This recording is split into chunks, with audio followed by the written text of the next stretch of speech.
Hi friends, welcome to my channel. எல்லோரும் எப்படி இருக்கீங்க? இன்றைக்கி நம்ம வீட்டில் எதுவுமே சமைக்கலைங்க. ஏன்னா இன்றைக்கி ஹஸ்பண்டோட ரெகுலர் செக்கப்புக்காக ஹாஸ்பிட்டல் கிளம்பிட்டோம்.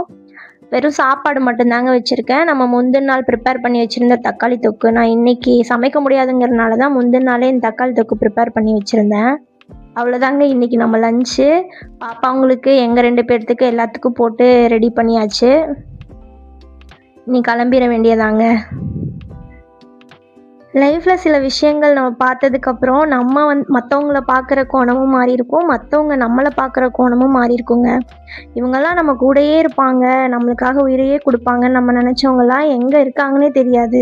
ஆனால் இவங்கெல்லாம் நம்மளுக்கு சரிப்பட்டே வரமாட்டாங்க அப்படின்னு நம்ம டிஸ்டன்ஸ் மெயின்டைன் பண்ணியிருப்போம்ல, அவங்க தான் நம்மளுக்காக கடைசி வரைக்கும் நின்றுருப்பாங்க. என்னடா நம்ம வாழ்க்கையில் எதை புரிஞ்சு எப்படி வாழ்ந்தோம் அப்படிங்கிறதே தெரியாதுங்க.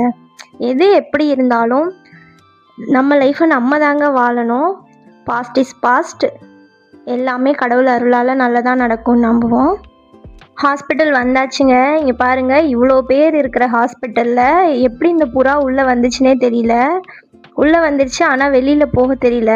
ரொம்ப ட்ரை பண்ணிகிட்ருக்கு. அப்போ அங்கே இருக்கவங்க தான் பிடிச்சி ஜன்னல் திறந்து வெளியில் விட்டாங்க.